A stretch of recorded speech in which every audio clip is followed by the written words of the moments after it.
বর্তমান সময়ের একজন জনপ্রিয় কন্টেন্ট ক্রিয়েটর রাব্বি ভাই, আপনারা অনেকেই জানেন, যার 2 মিলিয়ন ফলোয়ার ডান হয়ে গেছে কয়েকদিন আগেই দেখলাম। তো তাকে নিয়ে অনেক আলোচনা সমালোচনা হচ্ছে দেখলাম, বড় বড় ব্যক্তিরাও তাকে নিয়ে ভিডিও বানাচ্ছে। বিশেষ করে তাকে নিয়ে যেটা বলা হচ্ছে যে মানুষের ইমোশনাল নিয়ে খেলা করছে বা ভিউ ব্যবসা করছে, আবার অনেকেই বলছে মানবতার নামে মানুষকে ঠকাচ্ছে। এ ধরনের অনেক কথা শুনে আসছি।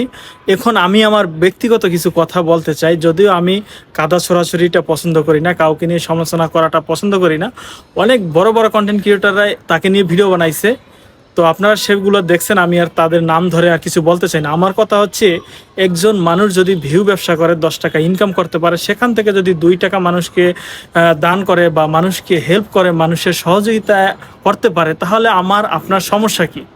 যদি সেটা ভিউ ব্যবসা হয় তাহলে আপনিও করেন, সমস্যা কোথায়? আপনি যদি দেশের মাটিতে থেকে আপনি পরিশ্রমের মধ্য দিয়ে আপনি যেভাবেই হোক না কেন, আপনি তো আর অন্যায় করতেছেন না। আপনি কারো কাছ থেকে তো আর টাকা পয়সা ছিনিয়ে নিচ্ছেন না, কারো কাছ থেকে জোর করে নিচ্ছেন না।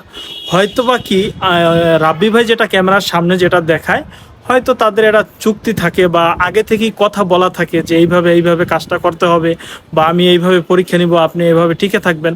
হয় কি, রাব্বি ভাইয়ের যে ভিডিওগুলো আমরা দেখি যে আধা ঘন্টা 30 মিনিট 40 মিনিট অপেক্ষা করলে তার জন্য পুরস্কার রয়েছে।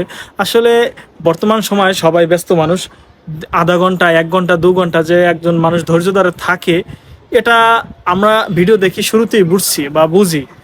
আমার কথা হচ্ছে, সে যেভাবে পারে তার গেম এটা, এটা হচ্ছে তার একটা কন্টেন্ট। সে সেভাবে সাজিয়ে গুছিয়ে যেভাবে দর্শক ধরিয়ে রাখতে পারে, যেভাবে দর্শক খায় সেভাবেই সে করতেছে। তো করুক না, সমস্যা কোথায়? তার ভিডিওগুলো মানুষ যারা দেখতেছে তারা তো আর অন্যায় করতেছে না, বা সে কি অন্যায় করতেছে তাকে নিয়ে সমালোচনা করতেছেন। এর থেকে তো মানুষ কত ধরনের ব্যবসা করতেছে। হ্যাঁ, বউ ব্যবসা বলেন, আরও বিভিন্ন ধরনের ব্যবসা, আপনার জুয়ার প্রমোশন, বিভিন্ন ইত্যাদি অ্যাডভাইস দিয়ে কত টাকা পয়সা নিজের পকেটে ভরতেছে। সেগুলো নিয়ে কথা বলেন না, কেন রাব্বি ভাইকে নিয়ে পড়ে আছেন? আমি বলবো, যারা এই ধরনের মানবিক কাজ করে, আমি এটাকে হয়তো বা কি আপনি এটা মানবিক বলতে পারেন না, যে এটা মানবিক বলার তেমন কিছু নাই, হতে পারে, বা আপনি এটা বলতে পারেন, তবে তাকে নিয়ে সমালোচনা করেন না। যদি সে এই ধরনের কাজগুলো বন্ধ করে দেয়, তাহলে হয়তো গরিব 2টা মানুষ হলেও যে উপকারটা পাওয়ার কথা সেটা পাবে না এক সময়। বা তার মতো করে অন্য অনেকেই দেখছি, অনেকেই তাকে কপি করে তার মতো করে ভিডিও বানাচ্ছে। আমার কথা হচ্ছে, 10টা মানুষ উপকৃত হোক, সমস্যা কোথায়? সে যদি এইভাবে করে উঠতে পারে, আপনার আমার সমস্যা আছে? এতে কি আপনার ভাগে কম পড়বে?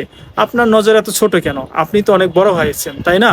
হয়তোবা তারটা প্ল্যান করা থাকে, আপনারটা প্ল্যান করা থাকে না।